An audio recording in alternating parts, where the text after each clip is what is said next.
আজ হবে Ganesh Chaturthi special modak recipe.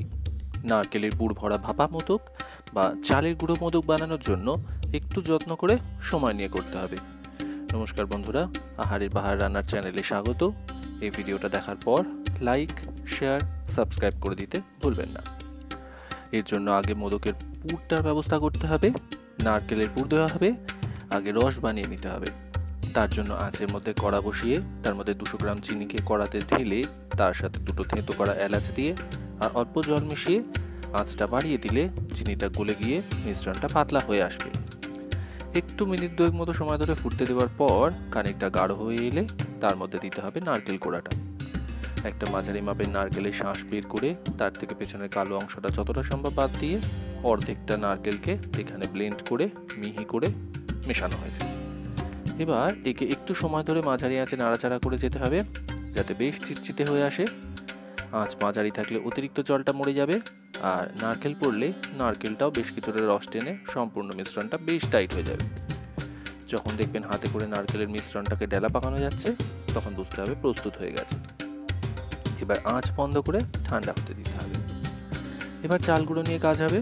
1 cup চাল গুঁড়ো নেওয়া হয়েছে, তার সাথে জল লাগবে ঠিক 1.5 গুণ পরিমাণ।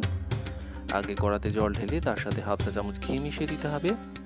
ঘিটা গলে গেলে তার মধ্যে মেশাতে হবে চাল গুঁড়োটা। এক হাত দিয়ে অল্প অল্প করে ঢালতে হবে আর অন্য হাত দিয়ে খুন্তি দিয়ে নাড়াচাড়া করতে থাকতে হবে।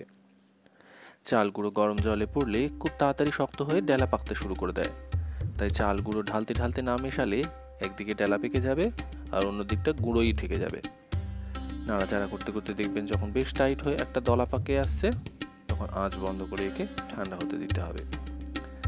একটা খোলা পাত্রে ঢেলে রেখে দিতে হবে এটাকে আগে, আর হাত দিয়ে কাজ করবার মতো ঠান্ডা হয়ে এলে এই চাল গুঁড়ো দিয়ে বানানো মন্ডকে আগে হাত দিয়ে চটকে আবার একবার যত্ন করে মেখে নিতে হবে।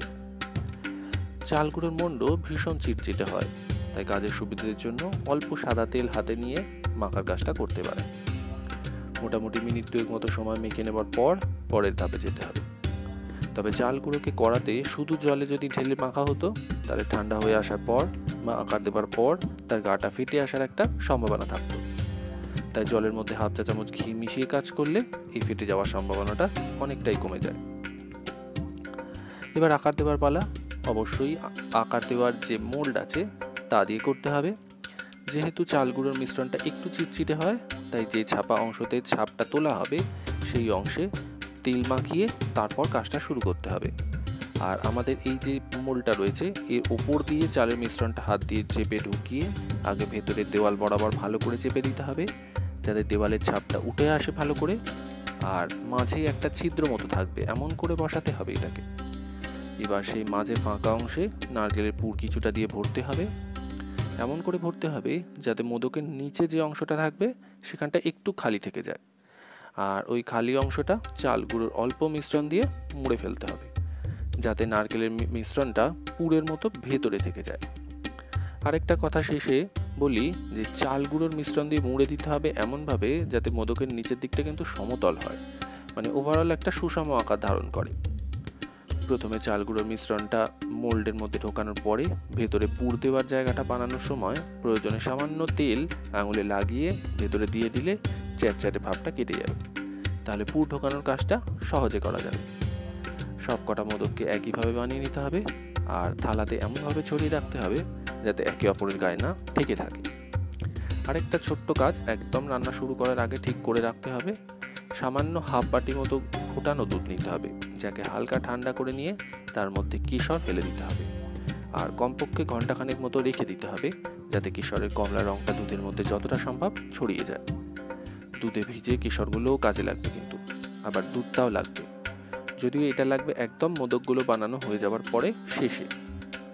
ওদিকে মোদকগুলোকে স্টিমে বসাতে হবে, তার জন্য ঢাকা দেওয়া অবস্থাতে জল গরম করতে বসিয়ে দেওয়া ছিল আগে থেকেই। এবার উপরের লেয়ার মানে যেখানে মোদকগুলোকে রেখে ভাবে বসানো হবে সেখানে হালকা করে ঘি নিয়ে মেঝেতে ভালো করে বুলিয়ে নিতে হবে। তারপর সদ্য বানানো মোদকগুলোকে এতে বসিয়ে দিতে হবে একটু যত্ন করে, এমনভাবে বসাতে হবে যাতে একে অপরের গায়ে না লেগে থাকে। এবার এই মোদক বসানো লেয়ারটাকে ফুটতে থাকা জলের ওপর বসিয়ে দিয়ে চাপা দিয়ে 15 মিনিট মতো সময় ধরে ভাপে রেখে দিতে হবে। আঁচটা মাঝারি থাকবে এই সময়। 15 মিনিট পর আঁচ বন্ধ করে মোদকগুলোকে হালকা ঠান্ডা করে নিয়ে প্রতিটার উপর চামচের সাহায্যে কেশর গোলা দুধ অল্প করে ঢেলে দিতে হবে, আর একটা করে দুধে ভেজা কেশর লাগিয়ে দিলেই মোদক তৈরি হয়ে যাবে।